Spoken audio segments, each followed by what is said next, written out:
bonjour. Alors aujourd'hui, 14 décembre, nous allons méditer, nous allons ouvrir notre cœur sur un évangile de Saint Matthieu. Le ciel et la terre éclataient de joie, le divin enfant est né. Alléluia, Alléluia, gloire à toi dans les cieux, Alléluia. En ce temps-là, Jésus disait aux grands prêtres et aux anciens, « Quel est votre avis? Un homme avait 2 fils. Il vint trouver le premier et lui dit, « Mon enfant, va travailler aujourd'hui à la vigne. » Celui-ci répondit, « Je ne veux pas. » Mais ensuite, s'étant repenti, il y alla. Puis le père alla trouver le second et lui parla de la même manière. Celui-ci répondit, « Oui, Seigneur. » Et il n'y alla pas. Lequel des 2 a fait la volonté du Père? Ils lui répondent, « Le premier. » Jésus leur dit, « Amen, je vous le déclare, les publicains et les prostituées vous précèdent dans le royaume de Dieu. Car Jean le Baptiste est venu à vous sur le chemin de la justice, et vous n'avez pas cru à sa parole. Mais les publicains et les prostituées y ont cru. Tandis que vous, après avoir vu cela, vous ne vous êtes même pas repenti plus tard pour croire à sa parole. » Acclamons la parole de Dieu. Le ciel et la terre éclatent de joie, le divin enfant est né. Alléluia, Alléluia, gloire à toi sur la terre, Alléluia. Ce texte est un texte très intéressant parce qu'il nous parle véritablement de la relation du Père avec nous, du Père avec ses fils dans le texte, mais il faut le voir vraiment comme le Père qui veut nous interpeller. La demande du Père, elle est la même pour les 2 fils. Et la réponse des 2 fils, ce n'est pas une réponse qui est finale. On le voit dans les 2 situations. La réflexion du premier fils sur la demande du Père va l'amener à se repentir, se repentir dans le sens qu'il va réfléchir à la réponse qu'il a donnée. Je ne veux pas, il ne veut pas aller à la vigne. Donc, il va réfléchir à la réponse qu'il a donnée, il va finir par y aller. Et le second, qui lui était allé du côté de l'affirmatif, que oui, il y allait, finit par ne pas y aller. Et il n'y a pas ce sentiment-là de cette réflexion-là qui le pousse à aller plus loin. Ce que nous propose le texte, c'est vraiment l'accent sur la réflexion à l'intérieur de la réponse qu'on a à donner. Quand on travaille en Église ou quand on vit en Église, on est interpellé de tous bords, on est interpellé de différentes façons. Et la réponse qu'on donne, parfois, elle peut être difficile à donner, ou parfois, elle peut être, on voudrait dire non, mais on dit oui, sans vraiment prendre le temps de réfléchir à la réponse qu'on veut réellement donner. Dans le fond, ce que le Père attend de nous, c'est une réponse qui est réfléchie, c'est une réponse qui va nous apporter de la vie, autant à nous-mêmes qu'à ceux qui sont autour. Des fois, on peut me demander quelque chose. Si, sans réfléchir ou sans vraiment prendre le temps, je dis oui tout de suite et que je vais poser les actions qu'il y a à poser, mais je vais les poser en bougonnant après tout le monde. Et puis, à un moment donné, est-ce que ça aura donné vraiment l'effet ou ça aura donné vraiment ce que ça avait à donner comme action? Quand on parle de repentir dans le texte, moi, je le vois comme ça. C'est pas un repentir dans le sens d'un remords. On peut le voir comme ça aussi.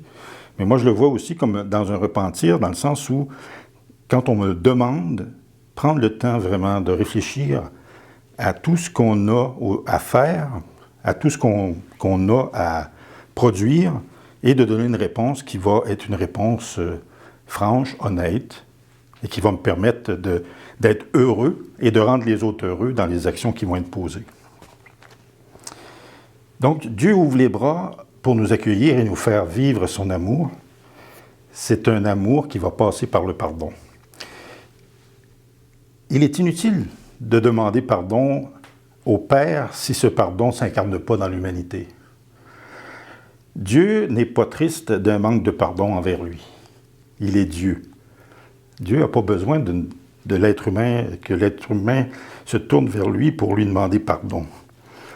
Dans le sens que Dieu est au-dessus de tout ça. Dieu, ce qu'il nous demande, c'est vraiment d'être en paix avec nous-mêmes et en paix avec les autres, en situation de pardon et de réconciliation constante avec nous-mêmes et avec les autres.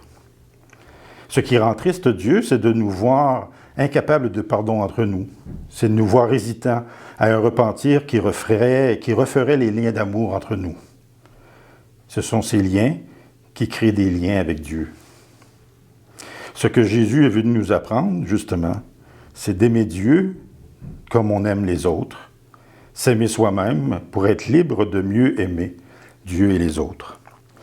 Donc, dans l'histoire qu'on vient de voir, même si au départ, les deux fils, chacun semble bien camper dans sa catégorie, on voit que la réponse, elle n'est jamais définitive. Et Dieu est toujours prêt à accueillir. Donc, même si je me suis mis dans une situation avec quelqu'un d'autre qui semble irréparable, c'est la réparation, c'est le pardon, c'est la réconciliation que je vais pouvoir avoir avec l'autre qui va plaire à Dieu. Et c'est un peu ça que Jésus est venu dire. Donc, arrêtez d'aller au temple, sacrifier des animaux pour vous faire pardonner de Dieu. C'est pas ça que Dieu demande. Dieu demande que dans notre vie de tous les jours, qu'on soit en lien avec lui de façon pleine et entière, parce qu'on est en relation pleine et entière avec nous-mêmes et avec ceux qui nous entourent. Et à la fin du texte, quelques mots, mais Jésus va dire à ceux qui lui ont posé les questions, va dire aux grands prêtres et aux anciens, les publicains, les prostituées vous précèdent dans le royaume. Parce que eux n'ont pas fait la démarche. Même s'ils Dieu leur a proposé la tâche, ils sont de ceux qui répondent oui, oui, devant la face du Seigneur, mais ne sont pas prêts à entrer en action. Ils ne sont pas prêts à faire le pas pour aller vers l'autre. Alors, il leur dit, les publicains et les prostituées sont de ceux qui ont cru en Jean le Baptiste et à son message. Donc, dans le fond, il leur dit, vous avez eu la chance comme les autres, vous avez toutes la même chance que les autres. Il faut que si vous voulez être sur la route qui mène à Dieu, soyez aussi à l'écoute du message de celui qui vient, du Messie annoncé. Voilà, alors c'est un texte sur le pardon, en temps d'avant, c'est un texte qui est très intéressant à entendre et à méditer, parce que le temps des fêtes, c'est une occasion dans l'année où on voit des gens, peut-être des membres de nos familles qu'on voit plus rarement, peut-être aussi que c'est l'occasion où on va voir un frère, une sœur avec qui je m'entends moins, mais on se retrouve tout le monde à la maison chez les parents.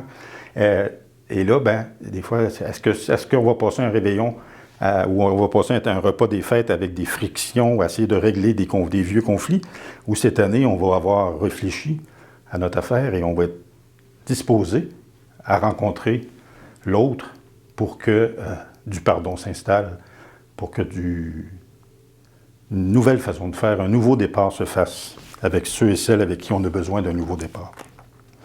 C'est ce que je vous souhaite à l'occasion de Noël qui s'approche. Que votre cœur soit rempli de toutes les bontés. Que votre cœur soit rempli de tout ce que vous avez besoin pour avoir la force de l'Esprit Saint pour faire ces démarches-là. D'être l'initiateur d'une démarche de réconciliation. Et vous allez voir qu'une démarche de réconciliation, c'est difficile. Et quand ça se fait vraiment, il n'y a pas plus belle grâce de l'Esprit Saint que de se réconcilier avec celui ou celle avec lequel on avait coupé les liens. Je demande au Seigneur de vous bénir, de bénir aussi tous les membres de vos familles, tous ceux et celles aussi que vous aimez.